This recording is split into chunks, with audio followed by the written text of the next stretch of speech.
நமச்சிவாய சிவாய நம. அனைத்து தமிழ் உள்ளங்களுக்கும் கனிவான வணக்கங்கள். நிகழும் ஸ்ரீ மங்களகரமான குரோதி ஆண்டு நவம்பர் மாதம் 16ஆம் தேதி சனிக்கிழமை அன்று பிரதமை திதியில் கிருத்திகை நட்சத்திரத்தில் வரியான் நாமயோகத்தில் பாலவம் கர்ணத்தில் அமிர்தயோகம் கூடிய நன்னாளில் இந்த மகத்தான கார்த்திகை மாதம் பிறக்கிறது. கார்த்திகை மாதம் என்றாலே ஐயப்பனுக்கு விரதம் ஆரம்பிக்கக்கூடிய காலகட்டம் ஆகும். மற்ற எந்த மாதத்திற்கும் இல்லாத தனிச்சிறப்பு கார்த்திகை மாதத்திற்கு உண்டு. இந்த கார்த்திகை மாதத்தில்தான் மழை, வெயில், பனி ஆகிய அனைத்தும் கலந்த காலநிலை நிலவும். கார்த்திகை மாதத்தில் கார்த்திகை தீபம், சோமவார விரதம், உமா மகேஸ்வர விரதம், கார்த்திகை ஞாயிறு விரதம், கார்த்திகை விரதம், விநாயகர் சஷ்டி விரதம், முடவன் முழுக்கு, கார்த்திகை மாத வளர்பிறை, துவாதசி, துளசி கல்யாணம் போன்ற வழிபாடுகள் மேற்கொள்ளப்படுகின்றன. சூரிய பகவான் விருச்சிக ராசியில் சஞ்சரிக்கக்கூடிய கார்த்திகை மாதத்தில் சூரிய புதன் சேர்க்கையால் புதாதித்ய ராஜயோகமும், சூரியன் குரு எதிரெதிர் ஸ்தானத்தில் சஞ்சரிக்கும் போது சம சப்தம யோகமும், சூரியனுக்கு தனஸ்தானத்தில் சுக்கிரனின் அமைப்பால் வேசி யோகமும் உருவாகிறது. இந்த கிரக அமைப்பினால் உங்கள் ராசிக்கு இம்மாதம் ஏற்படும் சுபம் மற்றும் அசுப பலன்கள் என்ன என்பதனையும், அசுப பலன் ஏற்படுமாயின் ராசிக்காரர்கள் செய்ய வேண்டிய பரிகாரம் என்ன, வழிபட வேண்டிய தெய்வம் யார் என்பதனை பற்றியும் விரிவாக காண்போம். பிறக்கப் போகும் இம்மாதத்தில் உங்கள் வாழ்வில் வளமும் நலமும் செல்வ செழிப்பும் பெற்று வாழ்வில் உயரிய நிலையை அடைய எல்லாம் வல்ல எம்பெருமானை வேண்டி விரும்பி கேட்டுக்கொள்கிறேன். விருச்சிக ராசி அன்பர்களே, இந்த மாதம் வரவுக்கு ஏற்றாற் போல செலவுகள் இருக்கும்.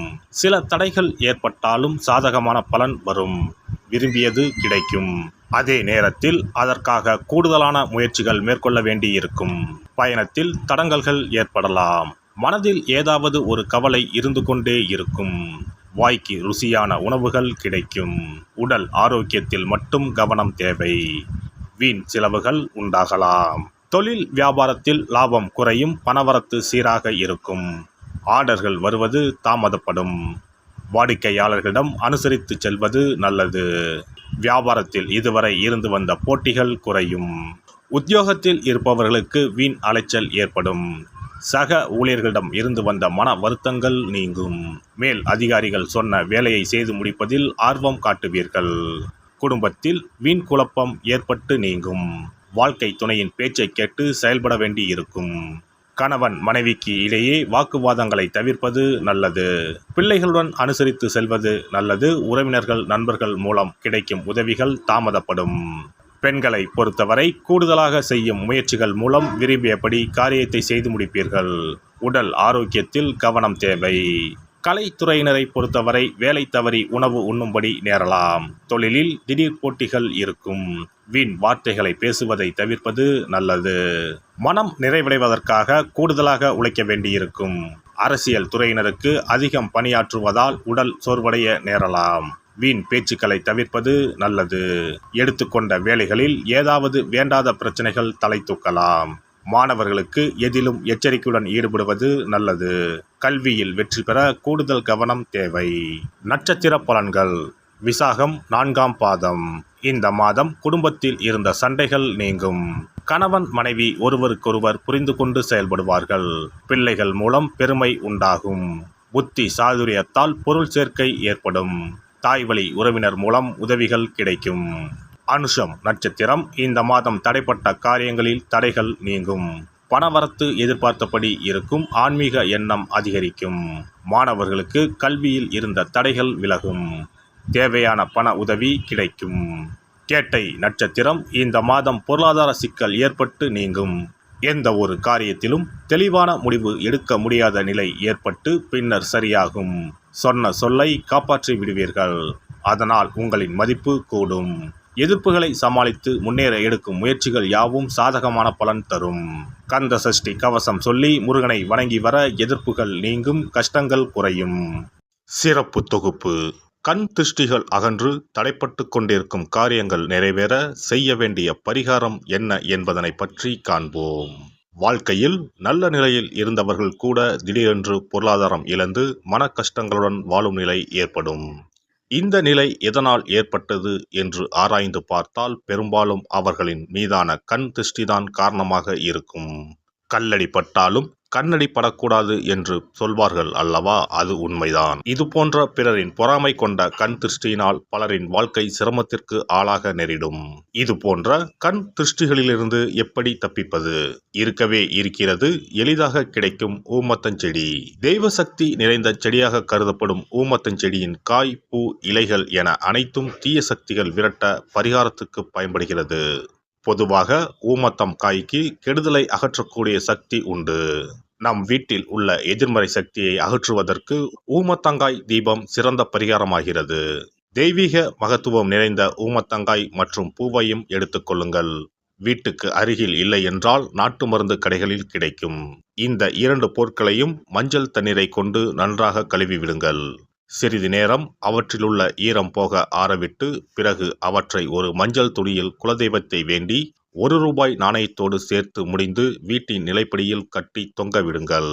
இந்த முடிச்சை வெள்ளிக்கிழமை அல்லது ஞாயிற்றுக்கிழமைகளில் தயார் செய்து வாசல் படியில் கட்டுவது சிறப்பு.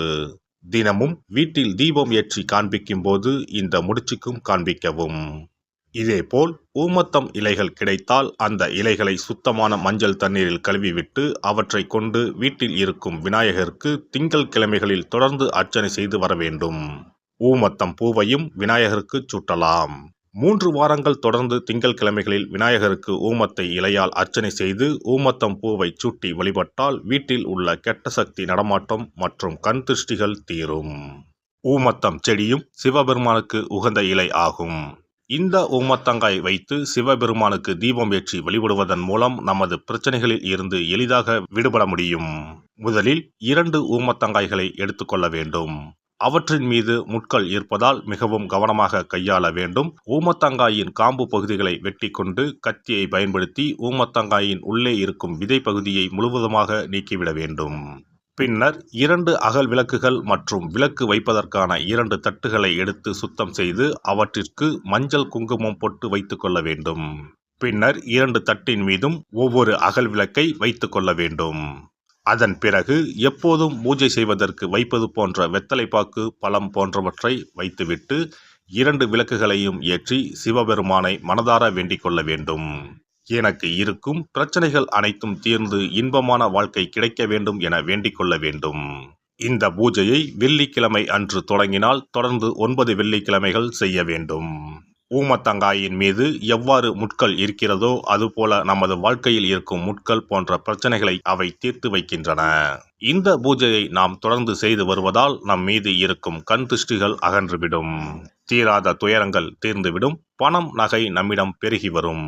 சிலருக்கு கையில் சுத்தமாக பணம் இருக்காது. வறுமை தாண்டவமாடும். கடன் தொல்லையால் கஷ்டப்படுவார்கள். பண பிரச்சனையில் சிக்கி கொண்டிருப்பவர்கள் இந்த தீபத்தை ஏற்றினால் 3 வாரங்களில் நல்ல பலனை பெற முடியும். தொழிலில் நல்ல முன்னேற்றம் இருக்கும். கடன் பிரச்சனைகள் தீரும். உறவினர்களிடையே பகைமை இருந்தால் அவையும் மறைந்துவிடும்.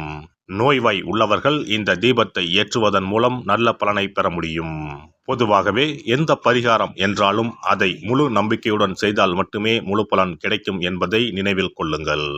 எல்லாம் வல்ல இறையருளால் நீங்களும் உங்கள் அன்பு குடும்பமும் உடல் நலம், நீலாயுள், நிறை செல்வம், உயர் புகழ், மெய்ஞானம் ஓங்கி வாழ்க வளமுடன். இந்த வீடியோ பதிவு உங்களுக்கு பிடித்திருந்தால் லைக் பண்ணுங்க, கமெண்ட் பண்ணுங்க, ஷேர் பண்ணுங்க. மறக்காம சப்ஸ்கிரைப் பண்ணுங்க. பக்கத்துல இருக்கிற பெல் பட்டனை கிளிக் பண்ணுங்க. நன்றி, வணக்கம். ஓம் நமச்சிவாய. சிவாய நம.